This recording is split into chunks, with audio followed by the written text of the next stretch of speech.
Hi, and welcome to this week's episode of My Dog Ate My Podcast. I'm your host, Emily, and every week I chat with a different dog owner about their dog. This was the last episode of our reverse interviews where my partner Nick interviews me about my dogs. So we're going to be chatting about my 9-year-old rescue French Bulldog, Bosco, and I'm excited to share a little bit about him. Enjoy!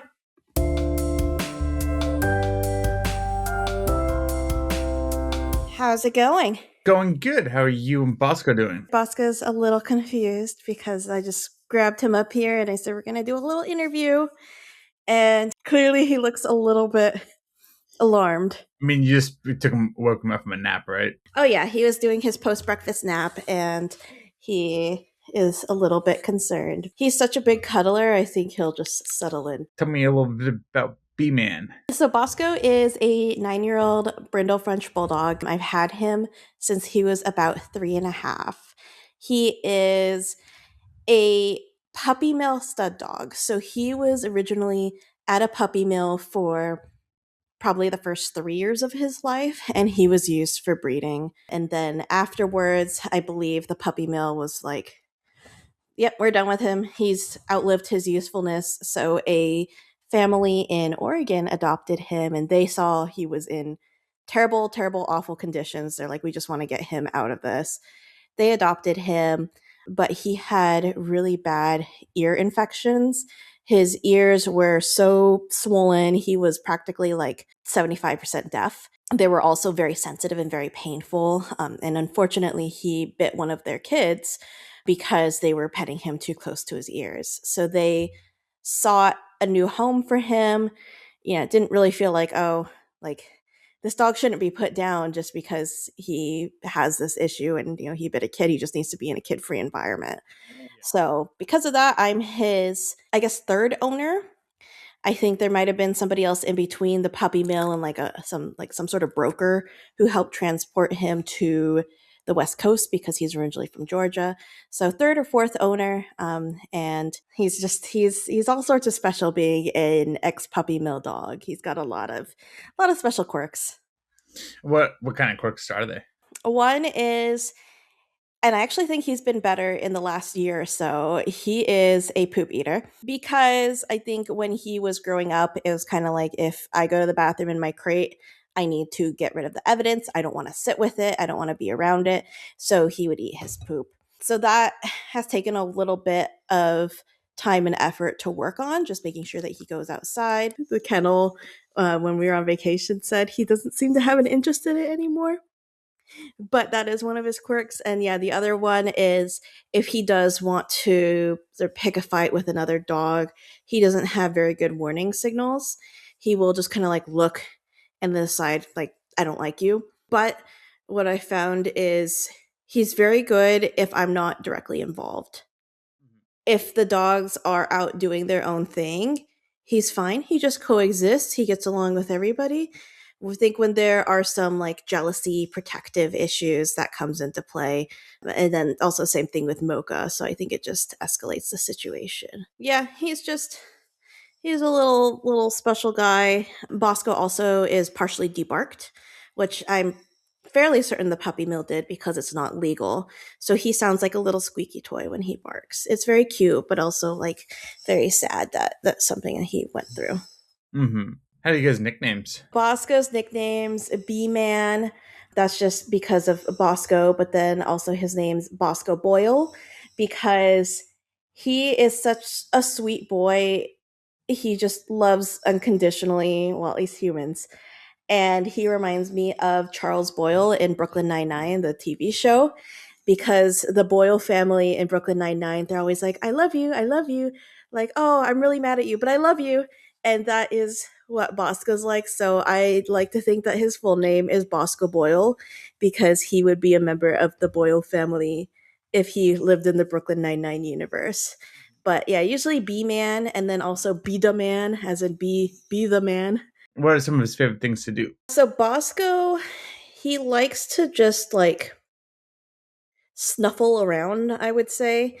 And that's also one of the reasons that he has to wear a muzzle outside. He loves when it's crabapple season and the crabapples have fallen in the backyard. He loves to just like he's almost like a truffle pig.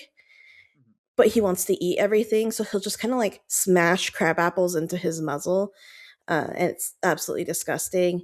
And he'll do the same thing with like mud and dirt. He'll just sort of snorkel around. Otherwise, he's just really good at just like sunbathing, laying around. He's a fantastic cuddler, and yeah, he's really cute when he wants like to play with toys and stuff like that. So I like rotating the toys out between all the different dogs, so he gets really excited and then he'll just like fall asleep with a stuffy next to him. And some of the things that I know from his previous owner that I haven't really gotten the chance to try with him is he really likes riding in the little like trailers that go behind bikes. The reason that we haven't tried that with him is because I don't know how to ride a bike. So that's that's that. But I guess he likes to ride in the little bike trailers, and he does also really like car rides.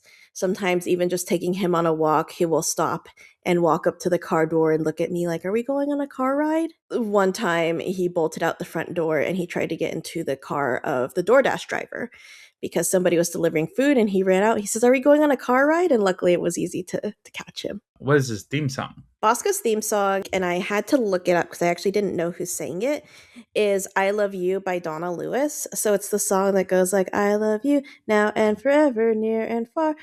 So that's, I feel like that's him because he's just like, he'll look at you with the sweet little like puppy eyes and he'll just say, "Oh, I love you so much." And yeah, he's just such a lovey boy. Again, more with humans than with dogs, but he just has such a like a pure heart for humans, I feel like. Anything else interesting about Bosco? Bosco this past year went on a little walkabout at home. It was very scary for me because, the dogs were out in and out of the house in the fenced backyard. And I realized I couldn't find Bosco anywhere, which didn't quite make sense because he's the biggest Frenchie. So I was like, if there's any holes or anything, like Mocha would get out first or Jax would get out first, not Bosco. But it was like I had moved a big planter pot to paint part of the fence, and Bosco had gotten out and went all over looking for him. And then finally, the neighbors, like across the street, two doors down, heard me looking for him, and they walked out. They said, "Is this who you're looking for?" And I started crying, and they said that he was just in their backyard sniffing around, and they're like, "Hello, who are you?" And Bosco's just like, "Oh, hello." And so they brought Bosco in and they gave him water and they gave him treats. And I guess they were working on making posts online. And then they heard me looking for him. But he was just like, "I'm happy to be here." He was just very happy. And I think that adds to him being like a little truffle pig, is he was just in their backyard snorkeling around looking for things. And so, yeah, he just went on a little walkabout and gave me, a good heart attack. That's sort of the more notable adventure that Bosco has gone on. And I think on that note too, Bosco also reminds me of like a wombat. Mm-hmm. When I see videos online of wombats going on like little walks or in little wagons, they kind of remind me of Bosco. I think because of the size and just kind of how they waddle, and they just look like they have such sweet little faces. And to me, Bosco has just like just a really sweet face, even though, I know he's an improperly bred Frenchie coming from a puppy mill, but I feel like he's got just the sweetest face. What kind of inner voice does he have? I think because he is partially debarked and his bark sounds like a high squeaky, like a squeaky toy, it does make me think that his inner voice is also a little bit squeaky. So he's kind of like, "Oh, I'm Bosco. Hi. I'm almost 30 pounds and I'm 9, but I sound like this. And I have a much higher voice than like Jax, who Jax is kind of like, sounds like this. And Mocha, we agreed, sounds either like a gremlin or an old smoking woman. I feel like Bosco has the little like, I'm cute. I'm adorable, even though I'm 9. I'm always going to be a little baby Bosco Boyle. I think it was kind of fitting a few years back when the Barbie movie came out. And for Halloween, Mocha was Barbie, Jax was Ken, and Bosco was Alan, Michael Cera's character. And I just felt like it's appropriate. Like, there's only one Alan. and he's kind of like this, and he has this little cute like striped collared shirt, and I just feel like that's Bosco. Yeah. He's unique and he's special, and yeah, he's not Ken, the textbook Frenchie, but he's Allan. He's his own special Frenchie, and definitely against puppy mills and everything that they do, and how they operate. But I'm happy to have been able to give a home to a poor dog that spent 3 years in a crate. His previous owners said when they got him, he didn't even know how stairs worked. Yeah. He's just a lovey boy with an unfair upbringing, and I think he's happy with his life now. He's got some, ongoing forever allergy issues and stuff, but I feel like he has a good life, a love-hate relationship with his siblings, and. Does he have any dogs that he gets along with?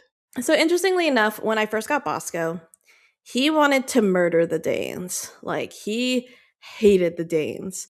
And so I was convinced he hates big dogs. He hates maybe other boy dogs. Like, this is not, he just doesn't like them. And then one day, he was just fine with them. I was working on him getting along with everybody, structured, supervised time out, making sure that we use the muzzle strategically, that sort of thing. And then I realized, like, oh, he's totally fine with the Danes, and he just ignores them, and they coexist really well. They've like sunbathed together side by side, and I don't really know what it was that flipped that switch that went from I want to kill you to okay, you're kind of cool.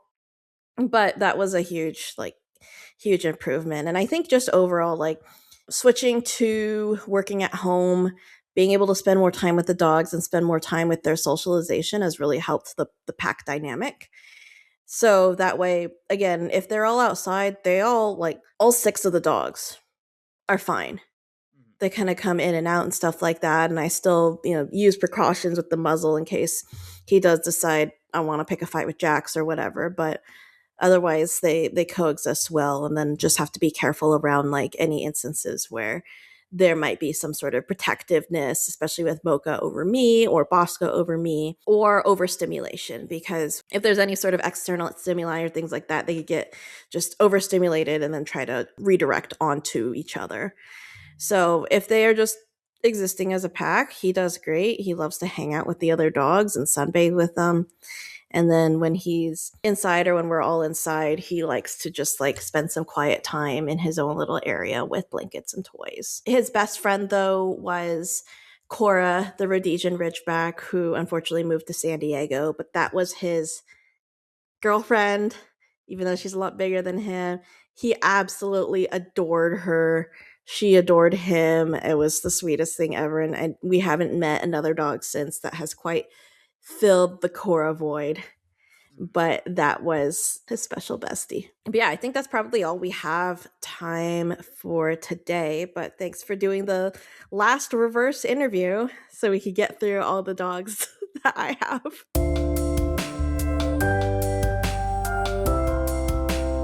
Thanks for tuning in, and don't forget that you can check out My Dog Ate My Podcast anywhere that you get your podcasts. And if you know anybody who would be interested in having their dog featured on the show, have them reach out, and my DMs are open. Thanks, and we'll see you next week.